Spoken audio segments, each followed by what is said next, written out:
Buenos días.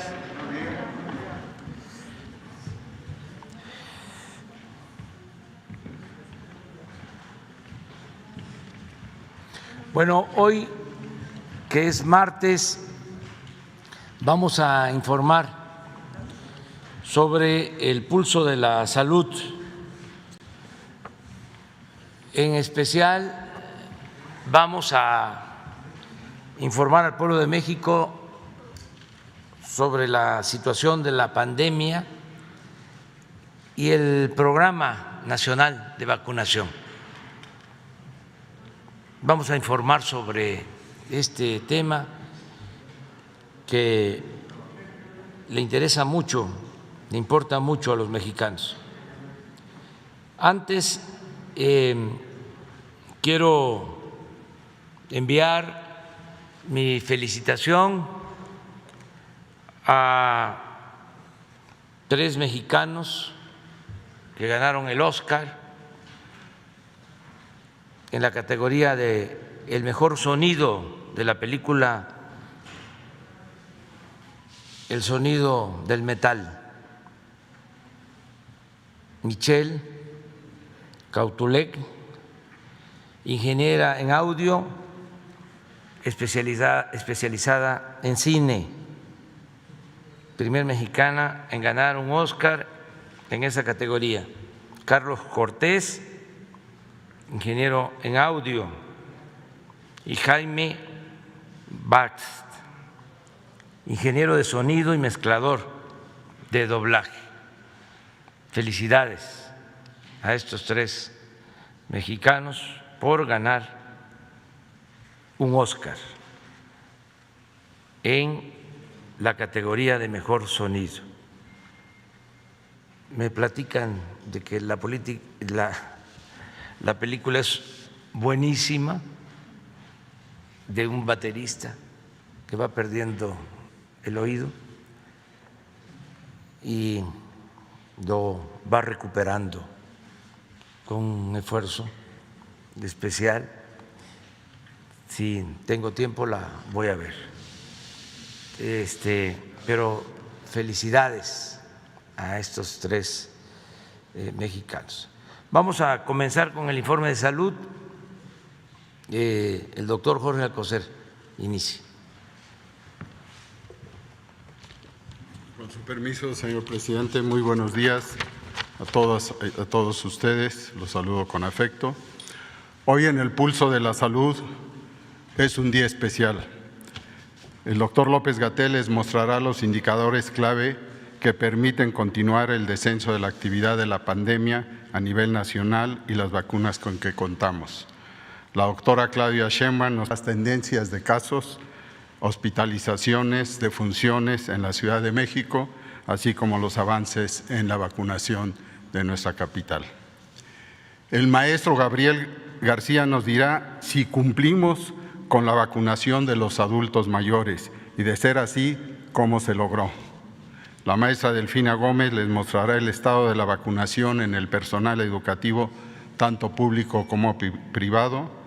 Ruy López Ridaura hará un resumen de la estrategia de vacunación en los grupos prioritarios y anunciará qué sigue. La subsecretaria Marta Delgado nos dirá cuántas vacunas han llegado y cuántas llegarán. Y finalmente, el general Luis Crescencio Sandoval nos ilustrará cuán importante es la logística y la seguridad para contar con este producto biológico de la esperanza. Muchas gracias. Hugo. Un gusto, secretario. Presidente, con su permiso. Muy buenos días a todas y todos. Les compartimos el estado que guarda la epidemia y la buena noticia de que llevamos 14 semanas consecutivas de reducción. Lo podemos ver en los 3 indicadores fundamentales. Los casos estimados bajaron de 112.415 a 18.953 en estas 14 semanas. Es una reducción de 83%. En la siguiente vemos también las defunciones, el grado más lamentable del desenlace de esta epidemia. 9.549 defunciones por semana y llegamos a 1.621 por semana. Es también una reducción del 83%. Finalmente, en hospitalización de llegar a un punto máximo de 26.952 personas hospitalizadas por COVID, hemos bajado a 5.663, reducción del 79%. 14 semanas consecutivas de reducción en prácticamente todo el país. Y en la última diapositiva vamos a ver en una imagen puntual lo que hemos logrado hasta el momento con el programa de vacunación que empezó el pasado 24 de diciembre. Hemos aplicado 16.687.189 dosis de vacuna, su mayoría son utilizados ya en esquemas completos, y hemos logrado vacunar a 12.096.308 personas hasta el momento. Esto representa 9.4% de la población nacional y seguiremos con este programa de aplicación universal.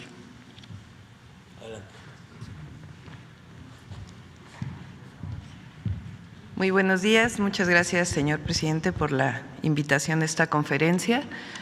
Voy a mostrar, en el caso de la Ciudad de México, 4 diapositivas de manera muy breve que muestran la disminución de la pandemia en la ciudad.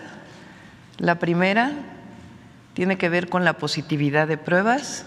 De 100 personas que se hacen la prueba de COVID en la Ciudad de México, hoy estamos en 7.5%, es decir, 7.5 son positivas, el número más bajo desde el inicio de la pandemia.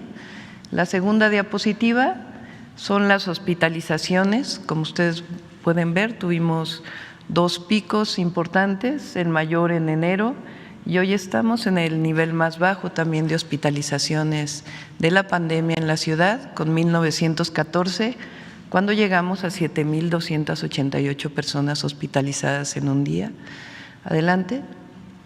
Estos son los ingresos hospitalarios que, como ustedes pueden ver, siguen disminuyendo.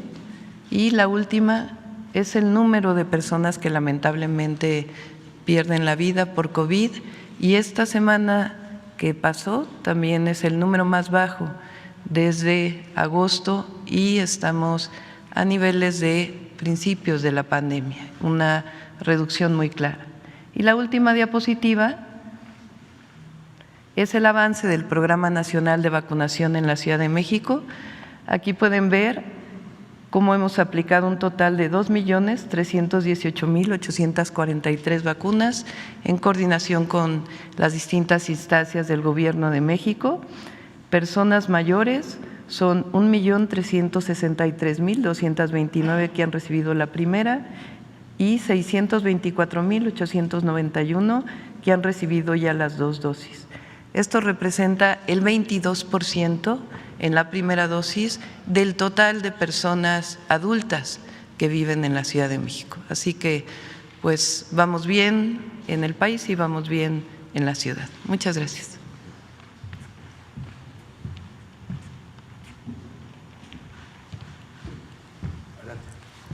Gracias. Con su permiso, señor presidente, informar que a través de las brigadas Correcaminos, a partir del 15 de febrero hasta el 26 de abril, se instalaron 8.130 centros de vacunación en 2.456 municipios que conforman a nuestra nación.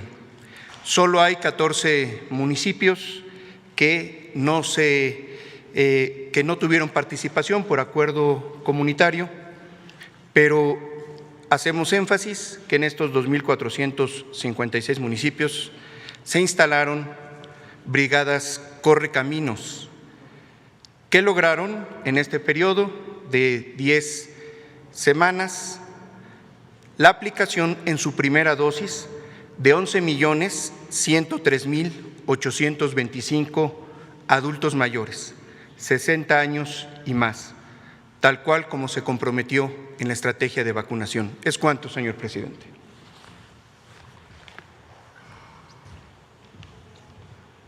Buenos días. Buenos días a todas y a todos ustedes. Vamos a dar un avance informativo de lo que llevamos en lo que se refiere a vacunación a docentes.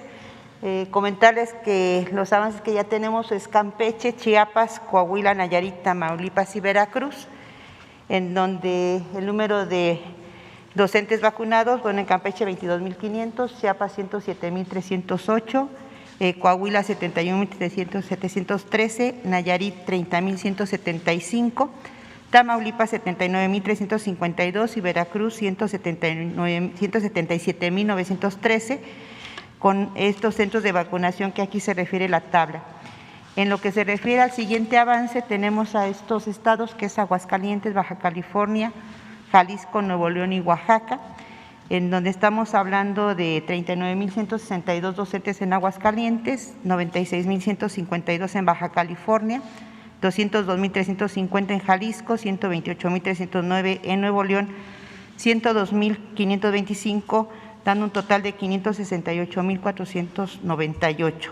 En estas participarán, como siempre lo han hecho y a quien agradezco mucho, a nuestras instituciones como SEDENA, IMSS, ISSSTE, Guardia Nacional, así como los integrantes que han ido precisamente a trabajar junto con ellos, que son de la SEP.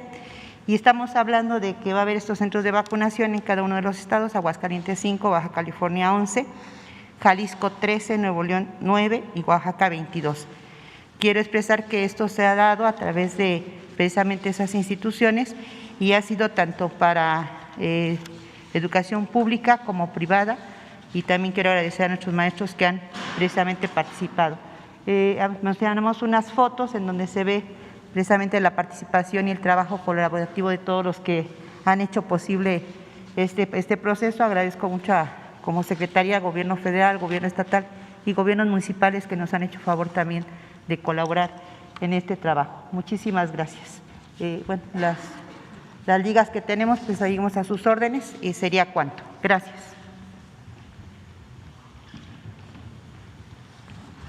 Con su permiso, señor presidente.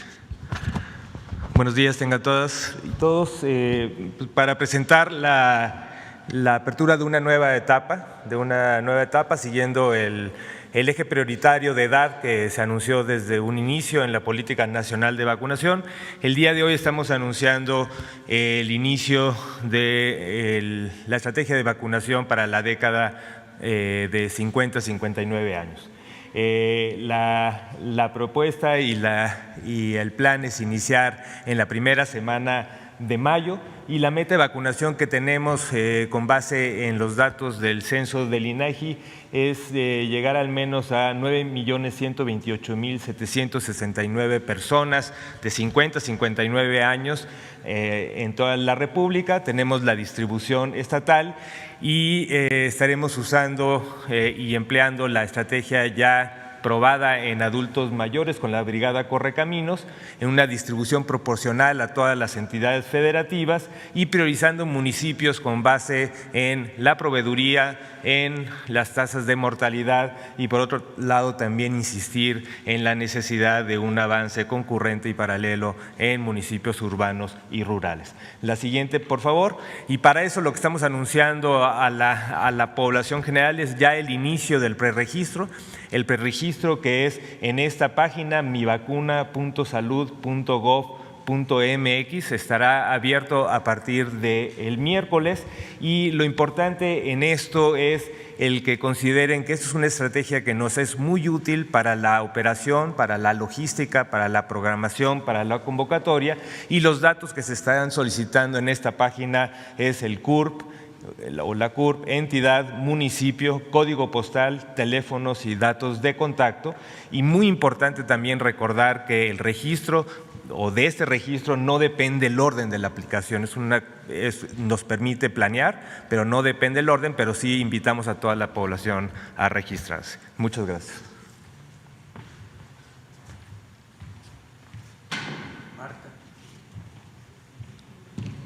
Permiso, señor presidente. Muy buenos días a todas y todos. Reporto los avances de la Cancillería en la consecución de vacunas para México en representación del canciller Marcelo Ebrard, quien ha sido comisionado por el señor presidente en una visita oficial en la que se encuentra actualmente en la Federación Rusa.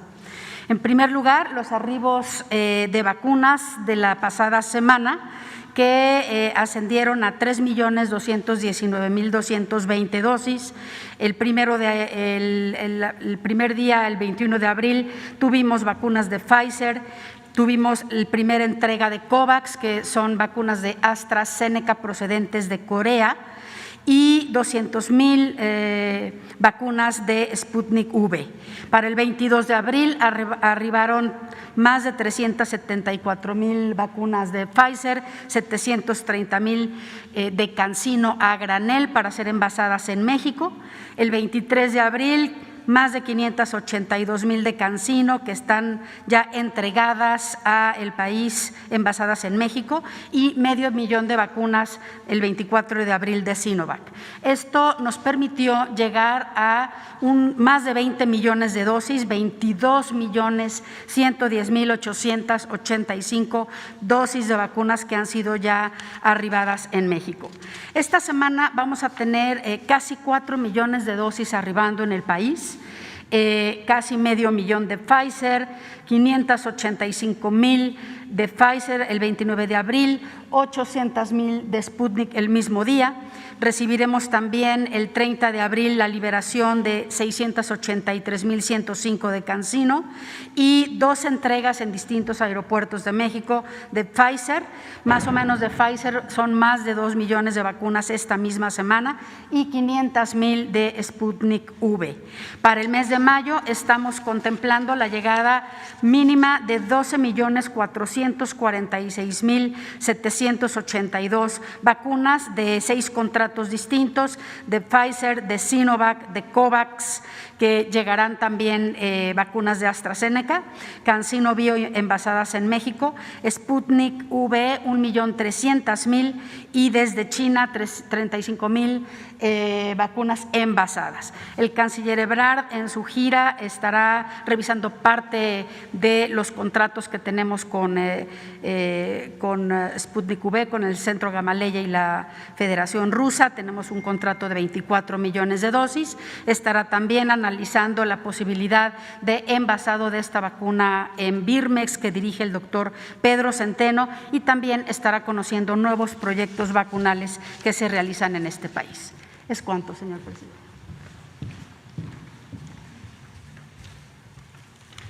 Con permiso, señor presidente. En cuanto al plan de distribución de vacunas realizado sábado, domingo y el día de ayer lunes, aquí tenemos la primera lámina donde están las vacunas que arribaron el miércoles y el jueves de la semana pasada de Pfizer, las que arribaron el miércoles de AstraZeneca y el viernes las de CanSino. Estas vacunas fueron notificadas en el INCAN y en Birmex, haciendo un total disponible para distribución de 2,381,920 dosis. Estas dosis se distribuyeron por vía terrestre sábado, domingo y lunes, un total de 2,028,140.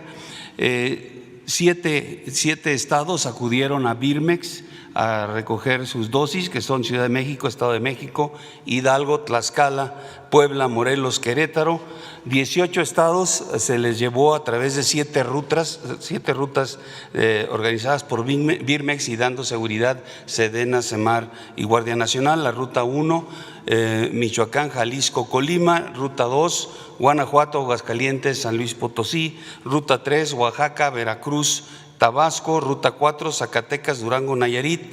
La 5, Coahuila, Nuevo León, Tamaulipas. La 6, a Guerrero. La 7, Chihuahua y Sonora. En cuanto a la distribución aérea con aeronaves de Fuerza Aérea Mexicana, se realizó el día sábado para 7 estados. La ruta aérea número 1, cubriendo Sinaloa, Baja California Sur y Baja California. La número 2, Chiapas, Campeche, Yucatán y Quintana Roo. Se emplearon en esta, la siguiente lámina, se emplearon en este plan de distribución.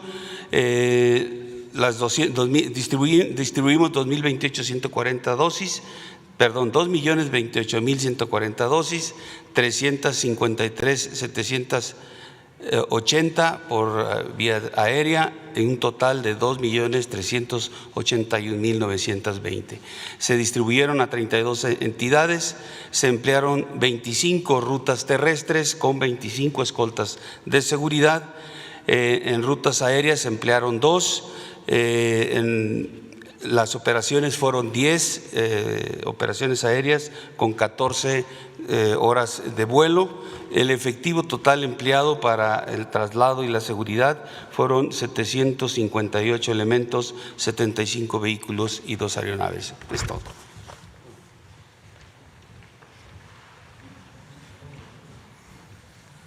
Bueno, pues vamos a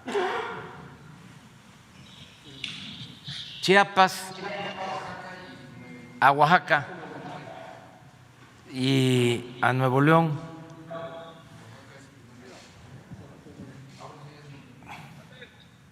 Adelante. No, hijo. No, Estamos iniciando la vacunación en 5 estados para continuar con el plan de proteger a maestros, tanto de escuelas públicas como de escuelas privadas. Y ahora nos van a informar. Adelante.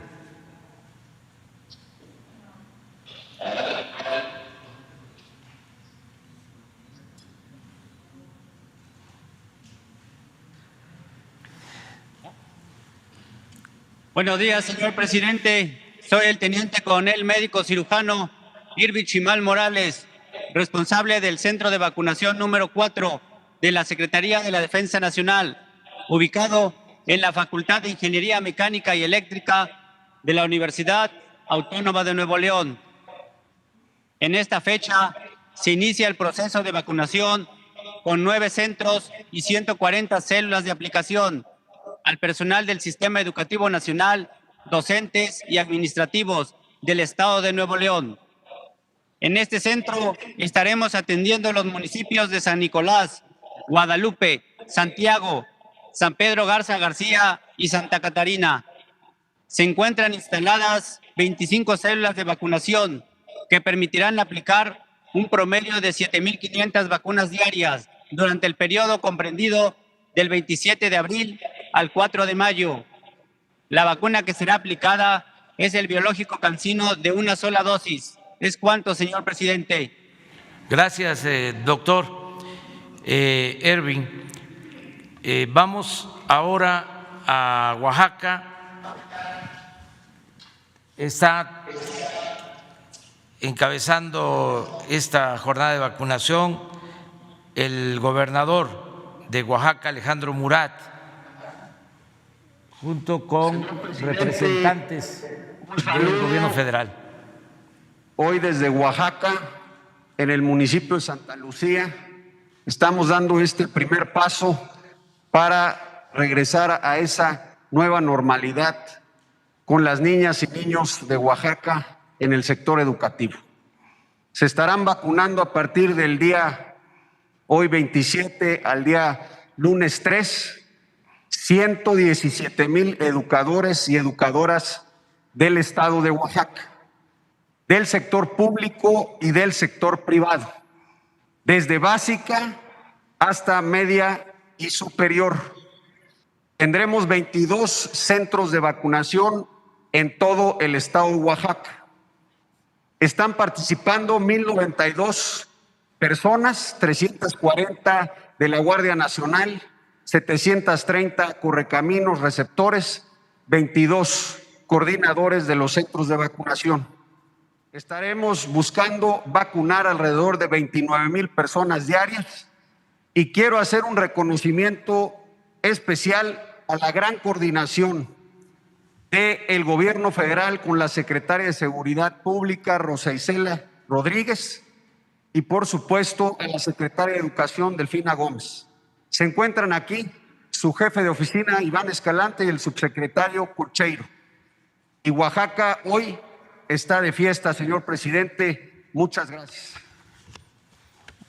Muy buenos días. Saludamos desde Oaxaca esta gran jornada. Es uno de los grandes orgullos, ya a este momento podemos decirlo, hemos logrado que 11 entidades se hayan movilizado alrededor de la vacunación y que la vacunación represente un primer paso fundamental para volver a nuestra llamada nueva normalidad. Queremos saludar a todas las maestras y maestros de nuestro país, a todo el personal de la educación, decirles que la disciplina, el trabajo, sí, que se ha desplegado durante la pandemia, hoy se verá coronado también con la posibilidad de la vuelta a clases presenciales. Mandamos un fuerte abrazo desde aquí y efectivamente saludamos la relación con la Guardia Nacional, sí, aquí directamente con el general Barrios. También saludo al IEPO, saludo también a Educación Media Superior, Ciencia, Tecnología y toda la colaboración especial, como ya ustedes se habrán dado cuenta, con el gobernador. Muchísimas gracias. Señor presidente, queremos invitar a que pueda constatar usted y el pueblo de México la primera vacuna que se le estará aplicando a la educadora Miriam Echeverría del Jardín de Niños de aquí del municipio de Santa Lucía. En este momento estamos viendo una de las 6 células que estará el día de hoy activa, trabajando, aplicando las vacunas. Cada célula, señor presidente, está integrada por 2 vacunadoras y una promotora. En este caso es la enfermera Sol, Saula y Vicky, las que están aplicando la vacuna a la educadora Miriam Echeverría. Y bueno, pues este es un gran paso para Oaxaca.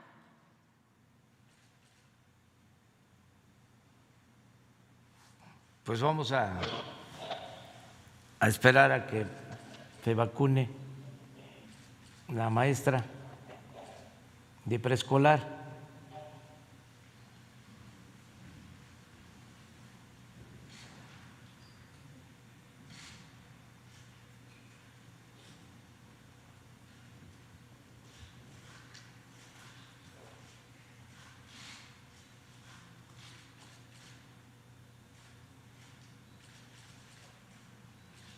La vacuna aplicada, señor presidente, es el biológico CanSino, que es de una sola aplicación.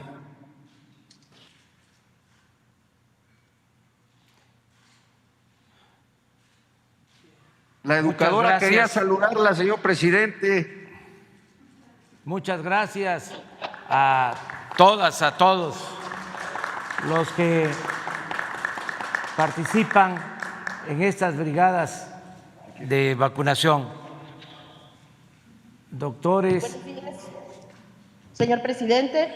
A nombre de todos mis compañeros agradezco este momento de esperanza de vida.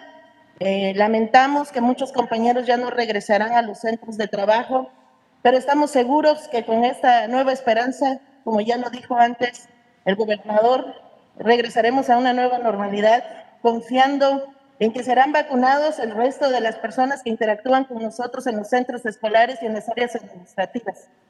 En estas filas se encontrarán intendentes, secretarias, supervisores, directores y docentes que somos parte de todo este gran mecanismo que es la educación del Estado de Oaxaca. Gracias.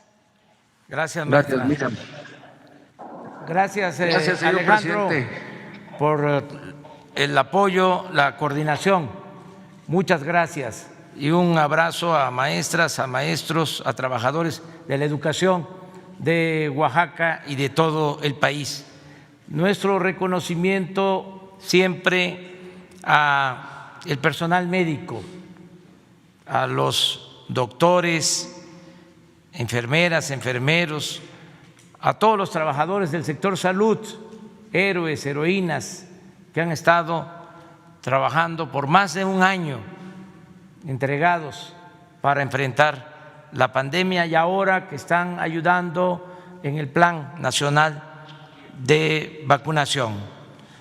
Muchas gracias a todas las autoridades, presidentes municipales, a los gobernadores. Es una labor que estamos haciendo en conjunto, de manera coordinada. Muchas gracias.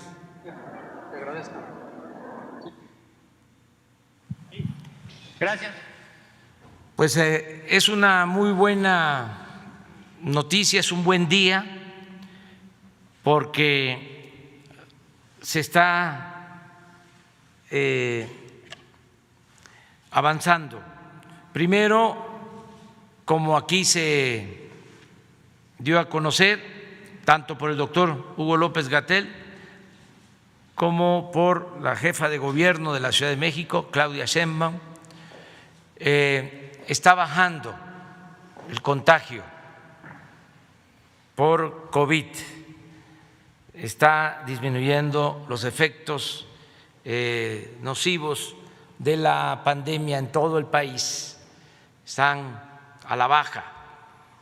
Es muy importante lo que informó Claudia del comportamiento de la pandemia en la Ciudad de México, donde hubo mucha gente afectada, lamentablemente muchos perdieron la vida, pero ya se ha logrado que disminuya la pandemia en la Ciudad de México. Me gustaría que se viera una lámina, sobre todo la que tiene que ver con defunciones, que eso es lo que más duele. Entonces, sufrimos mucho, padecimos mucho, desde luego todavía hay mucho sufrimiento por esta pandemia, pero era una situación de mucha preocupación. Aquí donde vivo está cerca los hospitales y nos alteraban los sonidos de las ambulancias y así estaba en distintos puntos de la ciudad. Entonces, esto, que es el escenario nacional, es más alentador, es aire fresco. Esto lo nacional, pero podemos ver lo de la ciudad. Miren, por semana ya las defunciones han disminuido, han bajado. No debemos confiarnos, tenemos que estar todavía cuidándonos, muy atentos, pero son buenas noticias. También es importante que se haya iniciado la vacunación a los trabajadores de la educación. Ya son 6 estados donde prácticamente se ha vacunado a todos los trabajadores de la educación y estamos iniciando la vacunación en 5 estados, como se mostró en el caso de Nuevo León, en el caso de Oaxaca. Estamos pensando y vamos a convertirlo en realidad, terminar de vacunar a todos los maestros de escuelas públicas y de escuelas privadas, a todos los trabajadores de la educación, a mediados del mes próximo, todos, para que de manera voluntaria mediante un acuerdo de padres de familia, de autoridades, de maestras, de maestros, se regrese a las clases presenciales. También se cumplió el compromiso de que en abril se iban a vacunar a todos los adultos mayores de 60 años del país. Hoy se informa que ya se vacunaron los adultos mayores de todos los municipios del país. Se instalaron centros de vacunación en 2.456 municipios. Solo 14 municipios quedaron pendientes porque decidieron no aplicarse la vacuna, aunque estamos todavía buscando convencerlos para que todos nos cuidemos y nos protejamos con la vacuna. No hay riesgos mayores y sí nos ayuda mucho, sí nos protege. Muchos de estos 14 municipios, muchas personas asistieron a municipios cercanos. No se puso el centro de vacunación en los 14 municipios porque, insisto, todo es por convencimiento, persuadir, convencer, no imponer nada. Pero sí 2.456 adultos mayores, 11.103.825. Los que quedaron pendientes, estuvo la brigada en el municipio, vacunó, pero ellos lo estaban pensando, tienen posibilidad de vacunarse porque están quedando en comunidades, en pueblos, centros de vacunación y además se va a regresar para segundas dosis. Entonces, queda abierta la convocatoria para que todos los adultos mayores se vacunen. También hoy el doctor Ruy nos da a conocer que se inicia la vacunación para personas de 50 a 59 años. Vamos a iniciar esta semana, el miércoles, mañana se abre la página para la inscripción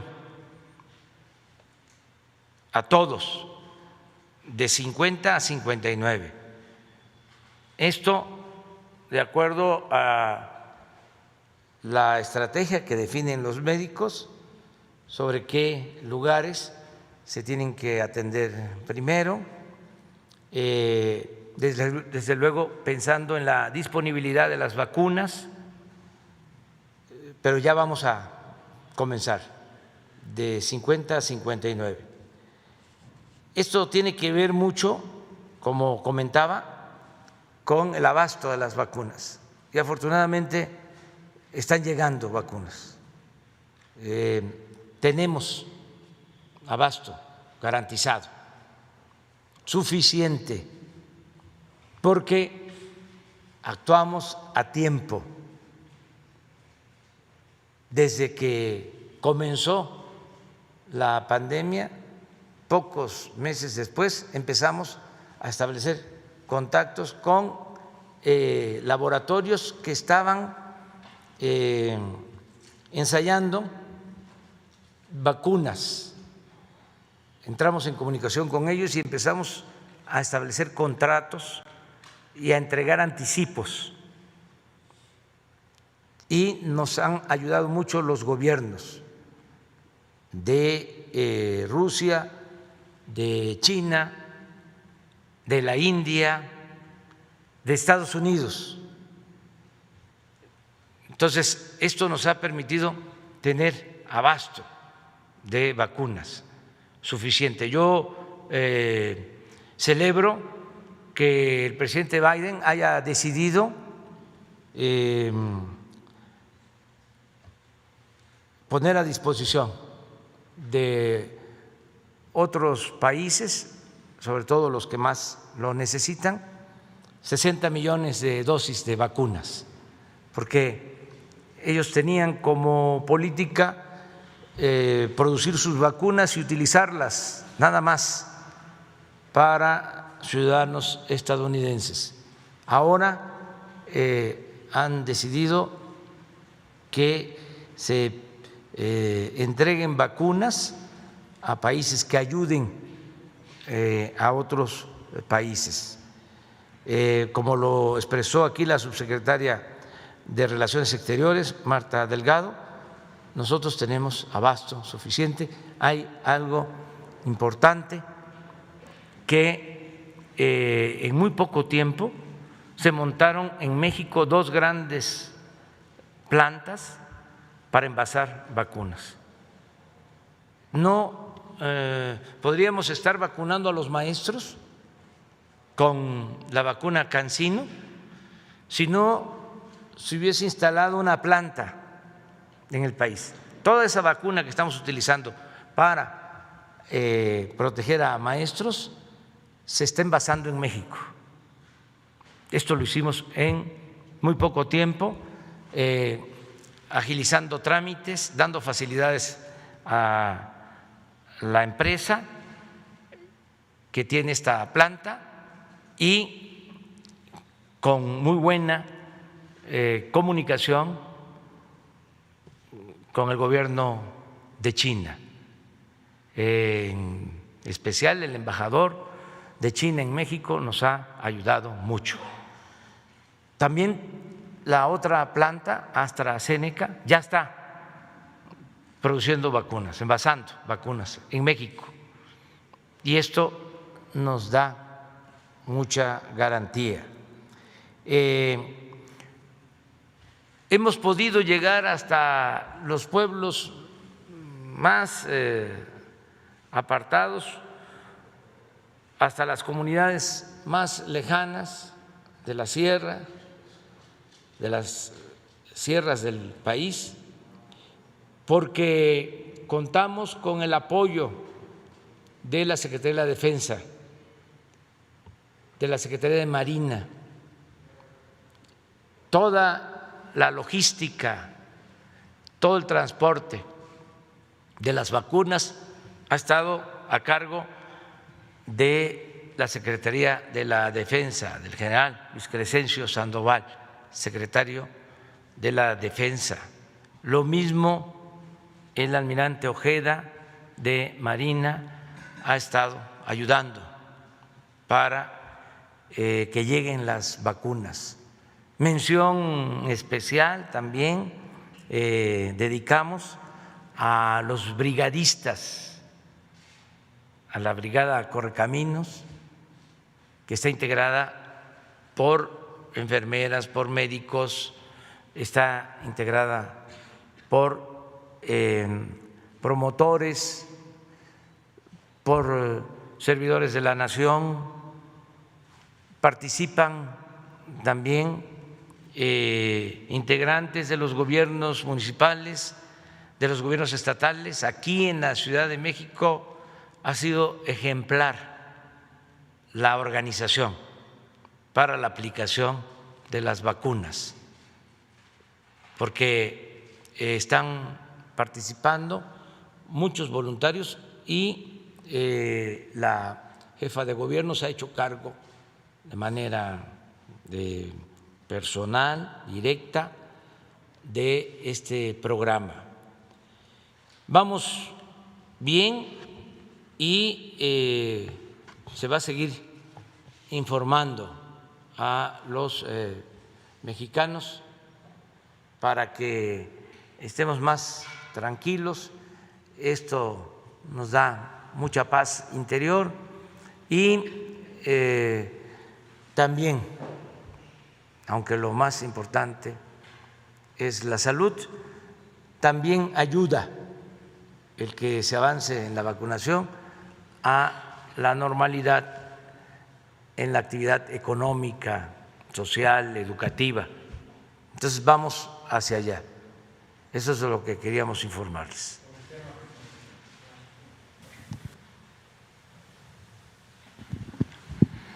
Muy buenos días, señor presidente. Miguel Arzate, del SPR, Canal 14.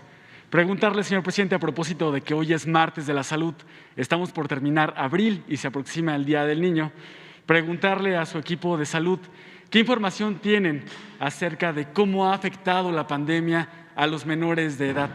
Preguntarles si ya hay una estadística de cuántos niños han perdido la vida por esta pandemia, si hay algún registro de cuántos niños lamentablemente han perdido a su mamá y a su papá y han quedado en la orfandad, si hay algún programa especial para ellos.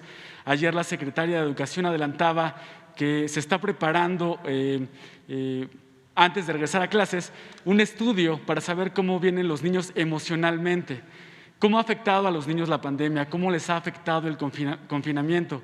En Francia hay programas donde el gobierno está ayudando con terapias a los niños que lo requieren. Si nos pudiera platicar su equipo de salud, ¿cómo ha afectado a los niños esta pandemia? ¿Qué datos hay? ¿Cuántas muertes? ¿Cómo los ha afectado? ¿Y qué vienen adelante? ¿Cómo será el regreso a la escuela para ver cómo están los niños con la pandemia? Bueno, pues podría el doctor Hugo López-Gatell informar. Con gusto, presidente. Miguel, muchas gracias por la pregunta. Este tema lo hemos mantenido en atención a lo largo de toda la pandemia. Seguramente usted recordará que en varias de las sesiones vespertinas de información, en al menos 4 ocasiones, hemos traído al grupo especializado en el tema. Ha participado la titular del Sistema Nacional DIF, nuestra compañera Rocío García Pérez. Ha participado también UNICEF, por supuesto especialistas del Instituto Nacional de Salud Pública y en su momento el director ejecutivo de CIPINA, el Sistema para la Protección Integral de Niños, Niñas y Adolescentes. Es decir, es un tema que desde el principio quedó claro que había que atender en forma sistemática, en forma integral, porque las alteraciones que tiene la niñez, producto de un fenómeno como este, no han sido tanto en enfermedad directa, es decir, la enfermedad infecciosa, inflamatoria que causa en los adultos, afortunadamente no es tan frecuente, de hecho es considerablemente infrecuente en la niñez. Pero las alteraciones psicosociales sí son importantes debido al confinamiento, debido a la perturbación de la vida social que causa la pandemia misma y las acciones de confinamiento, también por supuesto a la lamentable pérdida de vidas en sus familiares directos, a veces por la orfandad, pero también en situaciones en donde familiares o incluso padres y madres de amigos y amigas pueden perder la vida. Es decir, la experiencia de tener una situación de adversidad, de ansiedad, por el hecho de que se sienten amenazadas y amenazados es considerable. En ese sentido, tenemos varias intervenciones que han estado en proceso. Unas tienen que ver con la recuperación y la estabilización emocional. Ahora, como usted bien señalaba, en la cooperación que tenemos con la Secretaría de Educación Pública, estamos vislumbrando el momento de aperturas de escuelas como un espacio ideal para poder atender las necesidades psicosociales y emocionales de la niñez de manera más directa.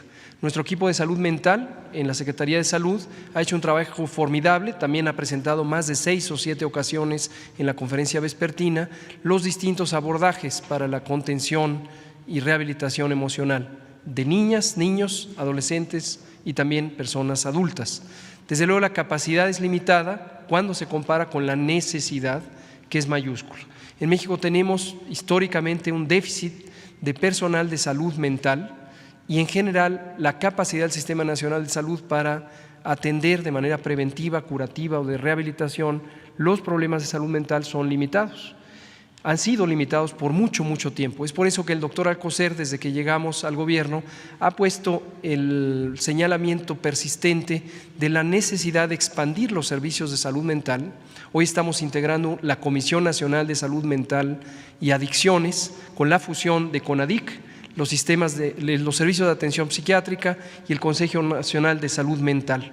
La reciente aprobación de la Ley General de Salud Mental o la sección correspondiente en la Ley General de Salud es producto del trabajo que ha estado haciendo este equipo y a través de modelos de transferencia de capacidades al primer nivel de atención estamos logrando tener una amplificación de la capacidad de atención. En cuanto a números, para no dejarle con la inquietud, como se sabe perfectamente, lo hemos publicado, no se necesita un registro especial, lo hemos estado monitoreando desde el inicio de la epidemia en todas las edades. Tenemos cerca de 600 personas en la edad infantil que han perdido la vida de manera directa por el COVID, lo que muestra, comparados con las cantidades importantes en personas adultas, que es una afección limitada en ese aspecto. ¿Quién estará dando las terapias a los niños cuando lo requieran? Son múltiples actores institucionales. La propia Secretaría de Educación Pública tiene capacidades a través de personal con estas condiciones, estos talentos, esta formación, y siempre lo ha tenido. Seguramente la maestra podrá dar algún detalle adicional, pero en el sistema educativo siempre está muy cercano la capacidad de psicólogas, psicólogos que están atendiendo en la primera línea de contención respecto a los problemas emocionales.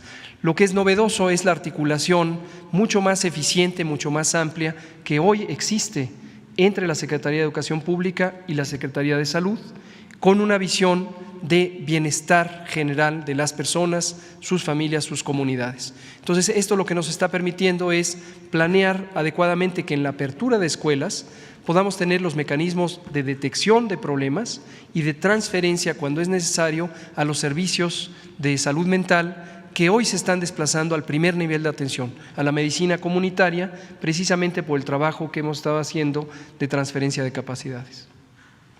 Muchas gracias.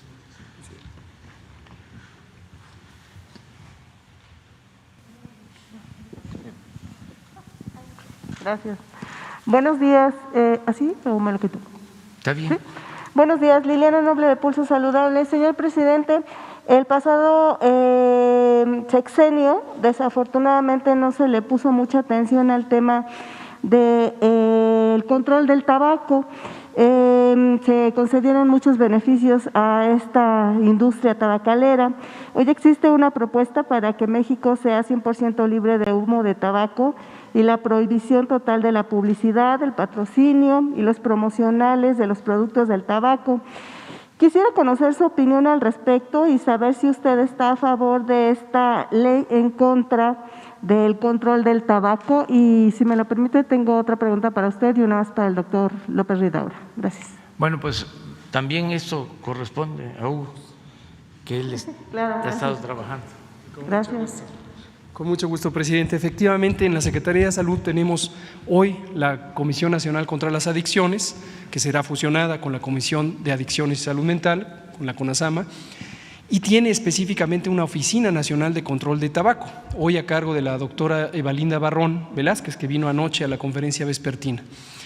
Nosotros hemos estado trabajando desde que inició la administración con distintos grupos profesionales y científicos que por muchos años han estado vigilando el grave problema de salud pública que representa el tabaquismo. El tabaquismo, el consumo de tabaco en cualquiera de sus modalidades, ya sea fumado, ya sea vapeado, ya sea vaporizado por otras vías como tabaco calentado, en seco, causa daños a la salud, no hay duda alguna. Uno de los ejemplos más claros de la relación entre un producto externo y daños a la salud que existe en la historia de la medicina, la historia de la epidemiología, la historia de la salud pública, es precisamente el tabaco. No hay dosis saludable de tabaco, no hay dosis saludable. La dosis debe ser cero, absolutamente cero, insisto, en cualquiera de sus formas. México es uno de los primeros países que se adhirió al Convenio Marco para el Control de Tabaco, auspiciado por la Organización Mundial de la Salud, y durante los primeros años dio muy buenos resultados. Se promulgó la Ley General para el Control del Tabaco, se establecieron las distintas medidas de control y hubo una gran cooperación institucional y un gran empuje también de aceptación social, lo que muestra que las personas en México desean estar libres de los daños que causa el tabaco. Cánceres, innumerables cánceres, enfermedad cardiovascular, enfermedad mental, trastornos de disfunción sexual, en fin, hay múltiples daños que puede causar. Desde luego, pérdidas de productos del embarazo, por mencionar solo algunos. Hoy estamos ante la oportunidad de ponernos al día con el convenio marco del control de tabaco, que es simplemente una referencia básica de lo que deberíamos lograr, pero tenemos un gran rezago, porque específicamente en el sexenio 2012-2018 se abandonó por completo la agenda de control del tabaco. Desde la Secretaría de Salud teníamos una propuesta original de varios elementos que se podrían avanzar en este momento. Hubo consideraciones para tomar los más apremiantes, que son estos: tener precisamente espacios 100% libres de humo, que ya no vayamos a un lugar público y exista todavía el área de fumadores, que generalmente son los sitios más privilegiados de los establecimientos comerciales y que hacen además que se pase el humo a las personas no fumadoras, causándoles daños también irreparables por el consumo de tabaco de segunda mano, como se conoce cuando uno respira el humo del tabaco que fuma otra persona. Entonces, este es indispensable. Y el otro que es indispensable es el daño que sigue causando en nuestra infancia y en nuestra juventud la exposición a publicidad en múltiples formas, porque sigue filtrándose de maneras diversas, ya no en radio y televisión, pero sí en otros espacios informativos, incluyendo el Internet o múltiples fuentes de Internet, anuncios de productos de tabaco que finalmente lo que buscan es reclutar tempranamente a las personas que serán adictas al tabaco y que han sido perdidas para la industria tabacalera por las distintas acciones que se han tenido. Termino diciendo un elemento crucial, que son los vapeadores. Los vapeadores y los cigarrillos electrónicos, se ha dicho, y esto es una mentira, esto es falso, no existe evidencia al respecto, de que es un mecanismo útil para la cesación, para dejar de fumar. La evidencia científica lo que muestra ya de manera muy consistente es que los vapeadores y los cigarrillos electrónicos no solo no ayudan a dejar de fumar, sino que inducen una adicción por sí misma. Pero lo más grave y peligroso es que ahora se dirigen a las juventudes, a adolescentes menores o incluso niñas y niños que tienen el alcance de recibir estos productos.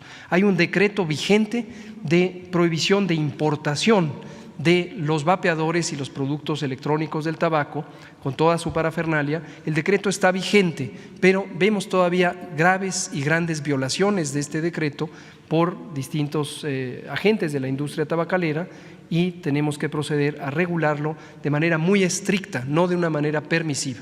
Entonces, en resumen, tenemos un grave atraso en el control de tabaco, es nuestra oportunidad de ponernos al día y de hacer a un lado los intereses comerciales de la industria del tabaco que siguen infiltrándose, saboteando la acción del Poder Legislativo para lograr tener un cambio sustantivo en pro de la salud. Gracias.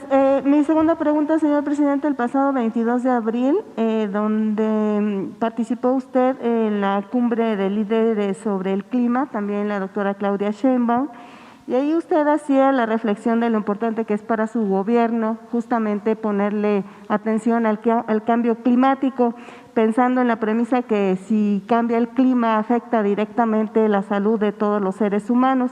También en esa experiencia usted ahí invitó al presidente Biden a unirse al programa de Sembrando Vida.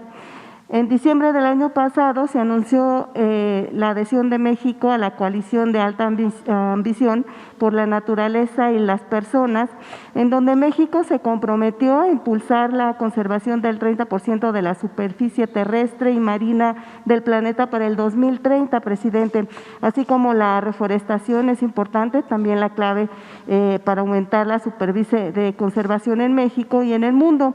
La pregunta sería, en su administración, México va a comprometerse justamente a destinar este 30% del territorio como un área destinada para la conservación y la protección de las especies y los ecosistemas claves, y si la CONAMP sería la responsable de cuidar este territorio de conservación, y preguntarle, si me lo permite la doctora Claudia Sheinbaum, ¿cuáles serían las estrategias que el gobierno que usted encabeza implementaría para cuidar el medio ambiente y preservar la salud de los mexicanos? Gracias.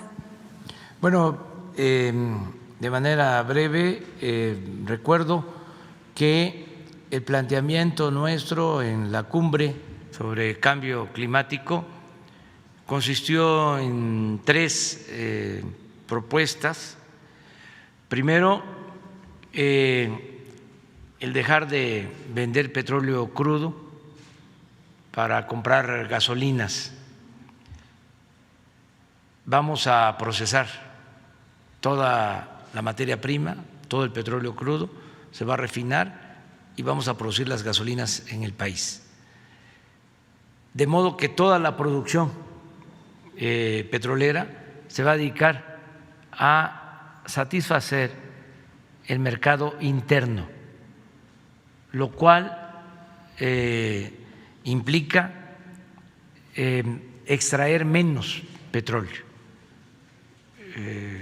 conservar más petróleo, no disponer de este recurso que debe cuidarse para que no haya emisiones de gases, de dióxido de carbono en niveles no controlados, y también para cuidar la herencia de las nuevas generaciones. Entonces, esa es una propuesta. No vamos a pasar de 2 millones de barriles diarios de extracción de petróleo. Hace relativamente poco se llegó a extraer hasta 3.400.000 barriles diarios. Entonces, eso no. Vamos a actuar de manera responsable y racional. Lo segundo es de que se van a modernizar las hidroeléctricas, porque la energía eléctrica que se produce con agua es limpia y barata. Es muy limpia y barata. Y nosotros tenemos alrededor de 65 hidroeléctricas y la mayoría de ellas están sin mantenimiento, tienen turbinas de hace 40, 50 años. Entonces vamos a cambiar esas turbinas antiguas por turbinas nuevas con más capacidad de generación de energía con la misma agua. Esto va a significar utilizar menos combustible, menos carbón. Y lo tercero fue, en efecto, el que Estados Unidos invierta para que se aplique en Centroamérica el programa Sembrando Vida, que se amplíe a 4 millones de hectáreas. Esto permitiría dar empleos a 1.200.000 sembradores y ayuda mucho para evitar la contaminación. Es la mejor forma de reducir las emisiones de gases a la atmósfera, el sembrar árboles. Eso está demostrado. Se hizo ese planteamiento, no se descarta en Estados Unidos. Nosotros ayudaríamos con nuestra experiencia. Ya se está aplicando el Sembrando Vida en El Salvador, en Honduras.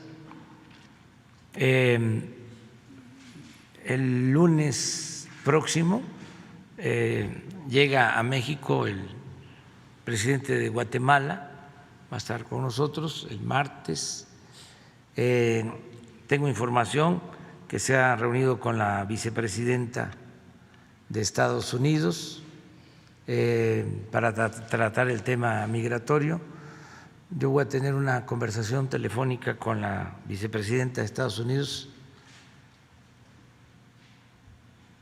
creo que la semana próxima, y vamos a abordar el tema de modo que se va avanzando, ¿no?, en este aspecto, y México está comprometido a cumplir con lo que se estableció en la cumbre de París y promueve Naciones Unidas. Y Claudia va a formar.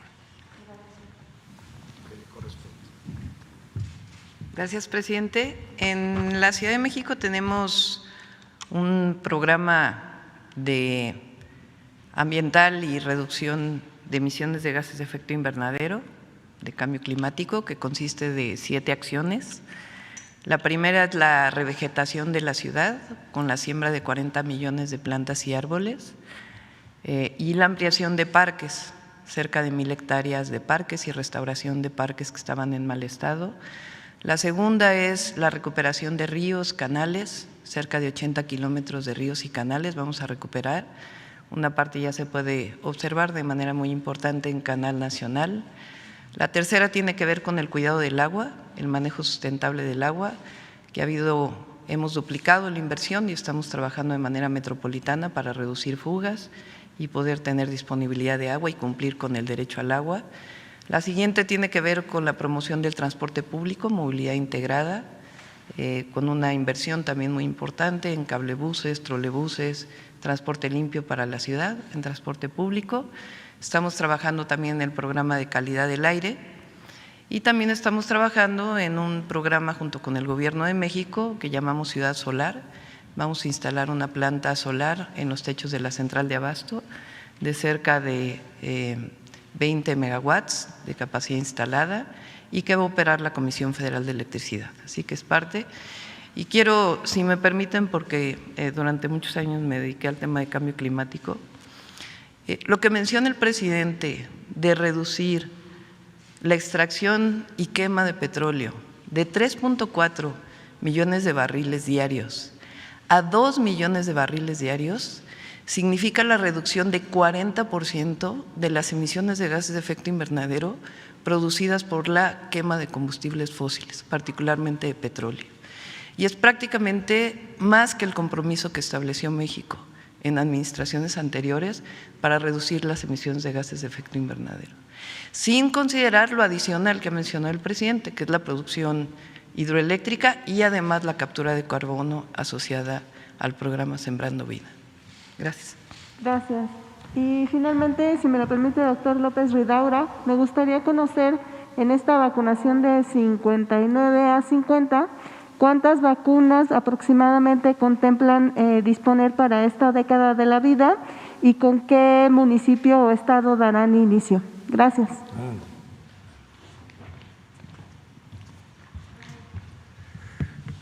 Muchas gracias por la pregunta. Sí, en efecto, la meta que pusimos es poco más de 9 millones, que representa poco más de al menos el 70% de lo que tenemos registrado en el INEGI. Es posible que lleguemos a más.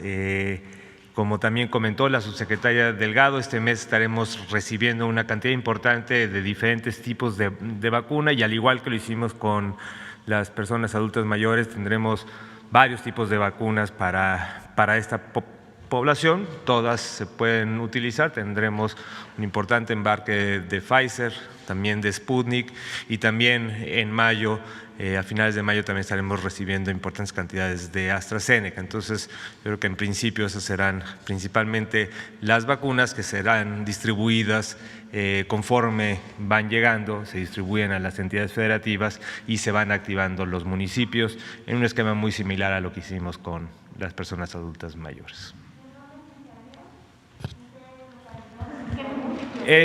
Igual eso lo estaremos, justo estamos ahora en las conversaciones con todas las entidades federativas en las brigadas Correcaminos para identificar los municipios que se van activando y como lo hicimos con las personas adultas mayores, cada semana se va anunciando cuáles son los municipios que se activan en qué entidad para la convocatoria ordenada y que pues, recordar también a la población que esperar el turno, llegarán las vacunas a todos los municipios, igual que pasó con los adultos mayores y se la irá activando conforme la proveeduría a los estados y la priorización en cada una de las entidades.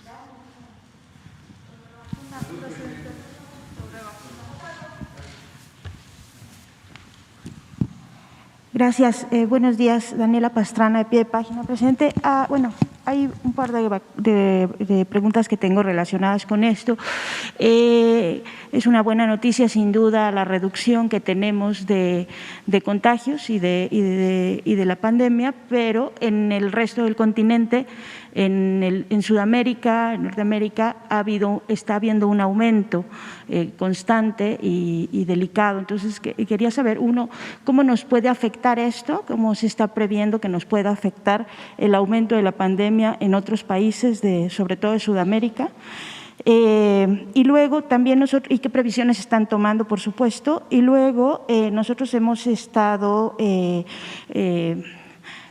fuimos a Campeche a ver cómo estaba previéndose la entrada a clases, la entrada a las escuelas, y hay como mucho temor por todas estas noticias que hay de la tercera ola, de lo que está pasando en India, de lo que, bueno, en general, el aumento que hay en otros lugares.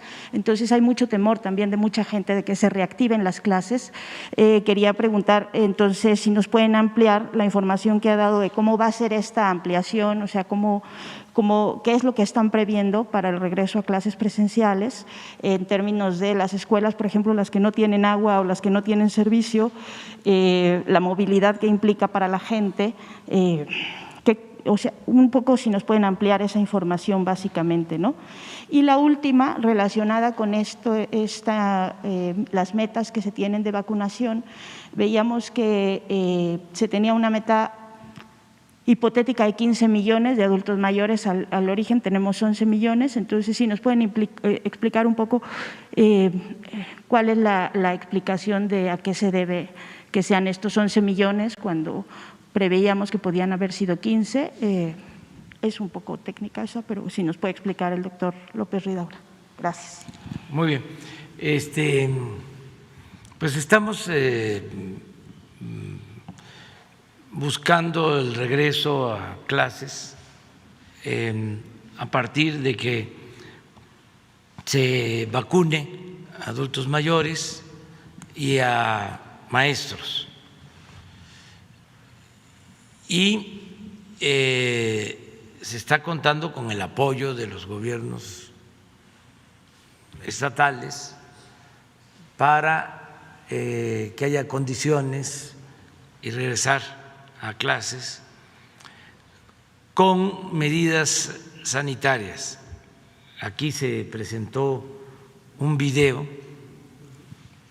de cómo sería el regreso a clases. A ver si lo tienen, porque es importante. Decirle a la gente, a todos los mexicanos, al pueblo, que se está actuando de manera responsable sobre lo de la posibilidad de la tercera ola, aunque no se descarta, no vemos que pueda afectarnos en México, porque hay una disminución de contagios considerable. Si observamos en la gráfica, esperábamos un rebote después de Semana Santa porque se relajó la disciplina y afortunadamente no se dio, siguió a la baja la pandemia, el número de contagios, de fallecidos, hospitalizados. Entonces, no vemos ningún riesgo. Lamentamos mucho lo que está pasando en otros países, Brasil y India, pero en el caso de Brasil ya están actuando, afortunadamente está bajando, según información que tenemos, y en el caso de India también se está atendiendo, hay mucha solidaridad internacional y esto va a ayudar a controlar la pandemia en estos países. Además, el que estemos vacunando nos ayuda sí tiene un efecto favorable la vacunación. Lleva su tiempo, pero es importante la protección de los adultos mayores, porque son los más vulnerables. Si ya vacunamos a la mayoría de los adultos mayores, pues vamos a disminuir contagios y, sobre todo, fallecimientos de adultos mayores. Entonces, por eso no debe de haber temor, no hay nada que temer. Sí podemos regresar a clases y es necesario, porque no hay nada que sustituya a la escuela. No es igual la educación a distancia, por radio, por televisión, por internet, que la educación presencial, porque la escuela es el segundo hogar, es un centro de convivencia, de socialización, donde las niñas, los niños se reencuentran. No es estar enfrente de un televisor, de una pantalla, de una tabla, es estar en un salón de clases con otros y convivir con otras niñas, con otros niños, tener a la maestra, al maestro. Eso es fundamental. Entonces, sí tenemos que hacer todos el esfuerzo para regresar a clases presenciales. En cuanto a la vacunación de los adultos mayores, en el INEGI, en efecto, hay una proyección, o se estima que hay alrededor de 15 millones de adultos mayores de 60 años en el país, y lo que se lleva vacunado son poco más de 11 millones. ¿Qué está pasando? Bueno, hay quienes no han querido vacunarse, hay un porcentaje, y vamos a convencerlos. No se cierra, es un proceso. Entonces vamos a buscar que se vacune el mayor número posible. Vamos a estar informando. Aquí lo importante es destacar que ofrecimos que íbamos a vacunar a los adultos mayores aún con una dosis, y cumplimos instalando centros de vacunación en todos los municipios del país, hasta en los municipios más apartados. Hasta allá se llegó con brigadas de vacunación, y están todavía instalados estos centros, y yo creo que poco a poco van a ir sumándose más adultos mayores. Esa es la explicación que podemos dar. Gracias, presidente. Y una segunda pregunta. ¿Por qué no ponemos el video nada más por la? Porque sí es muy importante el regreso a clase, aun cuando, subrayo, repito, reitero, es voluntario. Tenemos que llegar al acuerdo. Fue muy importante el trabajo y el diálogo que se estableció en Oaxaca, por ejemplo, con los maestros de Oaxaca.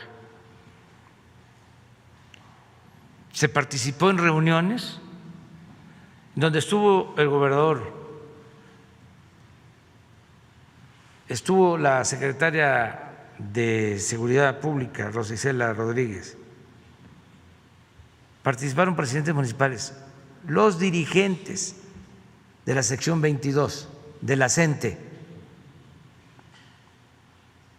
los representantes de las Fuerzas Armadas. ¿Saben dónde fue la reunión? En la zona militar.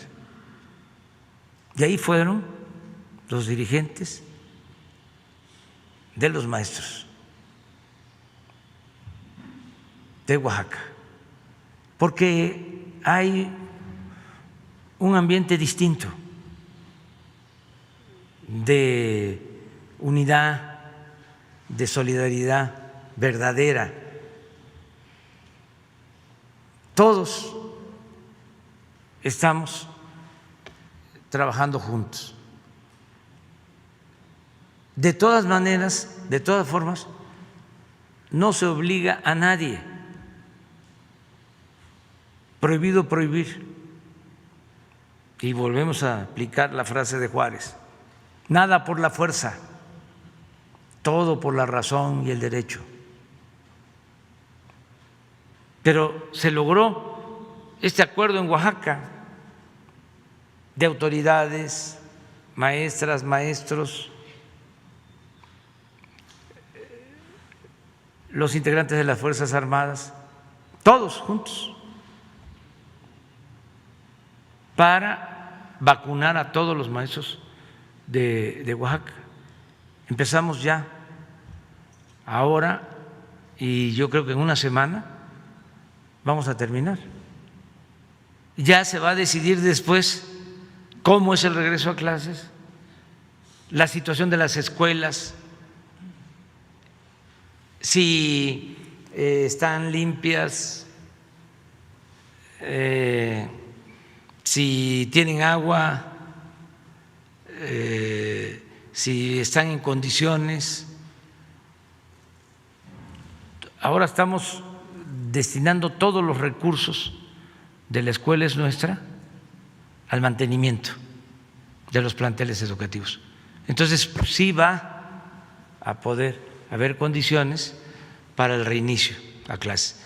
También es importante decir que las escuelas particulares van a poder regresar. Si terminamos el 11 de mayo en todo el país,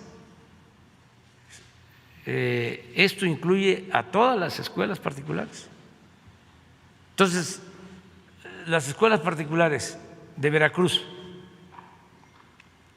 donde ya los maestros, maestras, personal educativo ya fue vacunado, pues en 15 días podrían regresar. Ya a clases, como empezaron en Campeche, pero bajo estas condiciones o con este protocolo que vamos a ver. En Campeche, el semáforo sanitario está en verde. Campechanas y campechanos, tenemos grandes noticias para ustedes. Regresamos a clases presenciales, pero lo haremos con toda responsabilidad y manteniendo medidas de higiene y sana distancia en todo momento para prevenir contagios. Recordemos juntos las 9 intervenciones para que tengamos un regreso a clases seguro. 1. Comités participativos de salud escolar. Las y los integrantes de estos nos apoyarán en limpieza de las aulas y áreas comunes con agua y jabón, señalización para la sana distancia de la comunidad educativa, filtros de corresponsabilidad. En conjunto, docentes, madres y padres de familia, mantengámonos atentos desde el hogar para detectar síntomas relacionados con la enfermedad COVID-19. 2. Acceso a agua y jabón. Con el apoyo del gobierno de tu estado y de los municipios, no faltará agua y jabón en las escuelas. Así nuestra higiene no se verá comprometida. 3. Cuidado de maestras, maestros y personal administrativo. Ya se ha vacunado a las maestras, maestros y personal administrativo. 4. Uso general de cubrebocas artesanal, pañuelo o paliacate. Recuerda que el cubrebocas debemos usarlo en todo momento y lavarlo cada noche. Seguirá siendo un gran aliado en nuestro regreso a clases presenciales. 5. Sana distancia. Nos volvemos a ver. Para cuidarnos juntos, mantengamos sana distancia y acudamos de forma escalonada. Los lunes y miércoles asistiremos una parte, martes y jueves la otra parte del grupo, y el viernes se reforzarán conocimientos a estudiantes que lo requieran. 6. Maximizar el uso de espacios abiertos. Utiliza los patios y canchas de tu escuela o lugares abiertos cercanos. Son ideales para adaptarlos como espacio de estudio. Ten en cuenta la condición climática de tu estado. 7. Suspensión de cualquier tipo de ceremonias. Por ahora las celebraciones, convivios y eventos sociales se suspenderán. Primero la salud. 8. Detección temprana. Si te sientes mal, tienes tos, dificultad para respirar, fluido nasal o fiebre, deberás notificarlo oportunamente a la escuela. Acude a un centro médico para ser examinado. 9. Apoyo socioemocional para docentes y estudiantes. En todo el mundo estamos enfrentando un gran reto, pero vamos a superarlo. Por eso queremos que sepas que no estás solo. Si necesitas con quién hablar, puedes contar con los servicios de apoyo emocional. Estamos para ti. Contáctanos en las siguientes líneas.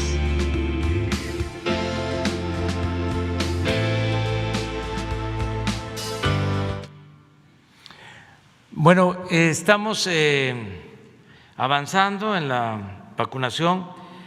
Decía yo que le agradecíamos a los gobiernos de países hermanos, de pueblos hermanos, que nos han ayudado para enfrentar la pandemia y para llevar a cabo el plan de vacunación que ya dimos a conocer, que estamos optimistas porque se va avanzando de acuerdo a lo planeado. No hemos tenido ningún problema de abasto de vacunas y no habrá hacia el futuro. Hablaba yo del apoyo del gobierno de Rusia, del gobierno de China, del gobierno de la India, del gobierno de Estados Unidos, pero también nos apoyaron y lo agradecemos mucho, de Cuba, el pueblo cubano, el pueblo hermano de Cuba y su gobierno nos ayudaron en momentos difíciles, cuando se incrementó el número de contagios en el país. Ellos nos enviaron alrededor de 1,000 trabajadores de la salud, enfermeras, especialistas y médicos, y ya se han retirado después de ayudarnos a operar hospitales que teníamos concluidos, el hospital del Iste, de Tláhuac, para 200 camas, terminado, equipado, pero sin médicos especialistas, sin enfermeras. Y enfermeras, médicos cubanos se hicieron cargo de este hospital. Y lo mismo de hospitales de la Secretaría de la Defensa. Por eso les agradecemos mucho a los integrantes de esta brigada de médicos, de enfermeras de Cuba, y hoy voy a hacerlo de manera directa, personal, porque voy a hablar para agradecer este gesto solidario con el presidente de Cuba. En un momento más voy a hablar con el presidente Díaz-Canet para expresarle nuestro agradecimiento y su generosidad. Entonces, vamos avanzando, en este plan de vacunación. Ya informamos, vamos a seguirlo haciendo. Hoy en la tarde a las 5, el doctor, como siempre lo hace desde hace más de un año, el doctor Hugo López-Gatell, va a seguir informándoles sobre este plan. Hoy a las 7 de la noche. ¿A qué horas dije? 5, ¿sí? A las 7. Pues es el COVID, el post-COVID. A las 7 de la noche, el doctor Hugo López-Gatell les va a seguir informando. Y ya hasta aquí vamos a dejar la conferencia, porque ya es el tiempo de el desayuno. Sobre salud, presidente. El café con leche con pan chopeado. Bueno, adiós.